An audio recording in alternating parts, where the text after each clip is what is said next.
love when things start slowing down. I know you got me, baby. Assalamualaikum guys. Jadi kita hari ini ada tugas di SMPN Kakak Tasura.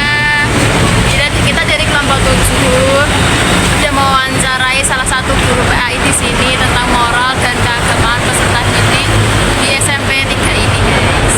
Iya. Tonton terus ya guys. Dadah. Terus kelanjut ya apa? Lihat wawancara di video selanjutnya. Bagaimana para guru melihat perkembangan atau moralitas keagamaan sekolah? Perkembangan moralitasnya sejauh ini ya Pak, saya melihat perkembangannya itu tergantung bertahap Pak. Jadinya moral siswa-siswa itu memang dibentuk dari bagaimana dia berteman di sekolah. Jadi bagaimana dia berteman dengan siapa dan bersosialisasi dengan siapa, dan moral tersebut juga berpengaruh Mbak. Jadi kalau anak itu kan Mbak, anak itu kalau dia campur dengan yang moral-moralnya ya maaf ya sedikit nakal, terus yang sedikit istilahnya ya yang buruk-buruk lah ya, itu juga mempengaruhi juga.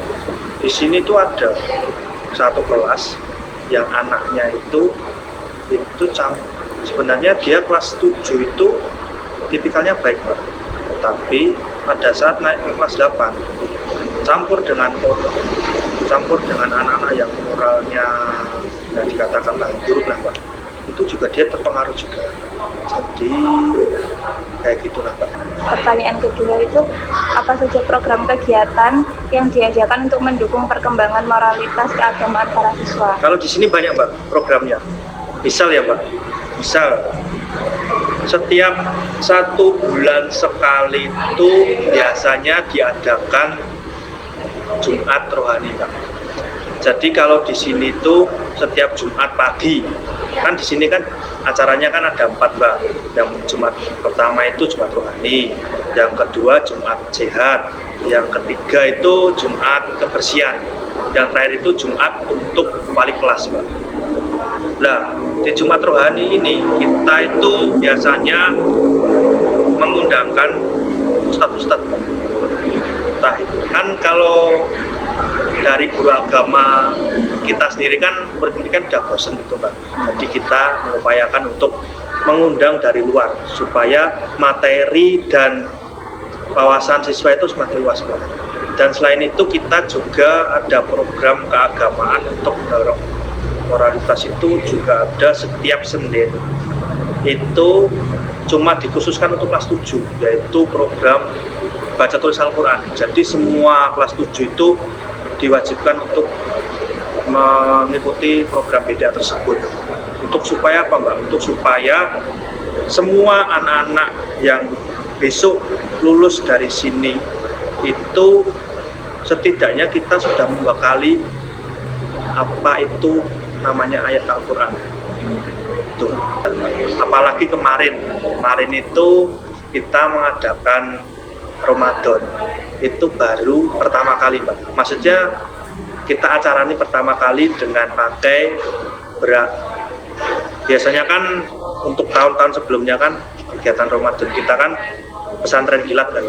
Nah, pesantren kilatnya itu kita pecah-pecah. Jadi misal hari Senin kelas 9, hari Selasa kelas 8, hari ketiganya kelas 7. Nah, dari pihak keagamaan itu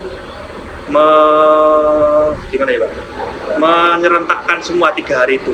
Jadi kita sewakan berak, kita sewakan penceramah dari luar, terus ya alhamdulillah acaranya lancar, dan kita juga pada saat itu juga serentak melaksanakan sholat duha secara bersama, itu juga baru 1 kali. Lalu saya mau bertanya, Ya.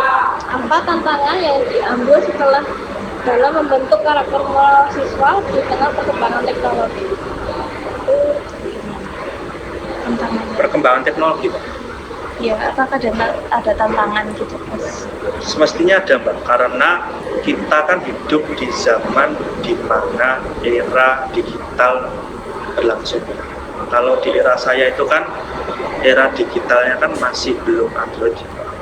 Tapi kalau di zaman sekarang itu terkadang anak-anak itu terpengaruh terhadap semua tren yang ada di media sosial.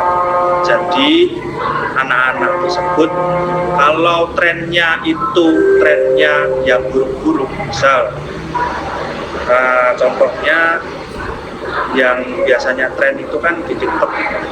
Nah, yang di TikTok itu kan biasanya kan anak-anak kan ngikutinnya kan yang joget yang ya itulah Pak, kayak gitu. Nah itu kan sebenarnya kan dalam agama itu kan tidak boleh ya Pak. Terus sama yang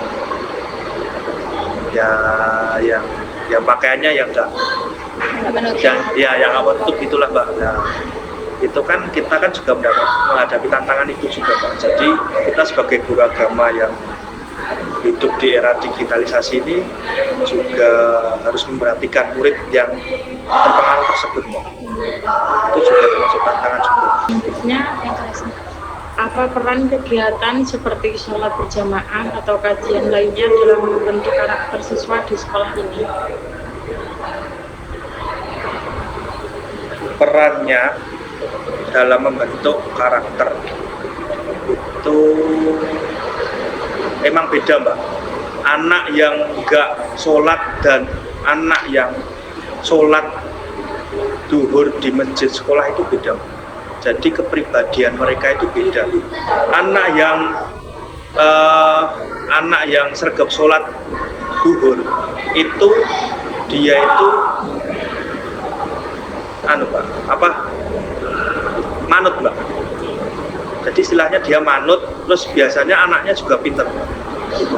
Dan anak-anak yang bernotabene dia tidak sholat duhur di masjid, itu mohon maaf ya Pak, biasanya anaknya nakal, terus kepribadian moralnya nggak baik.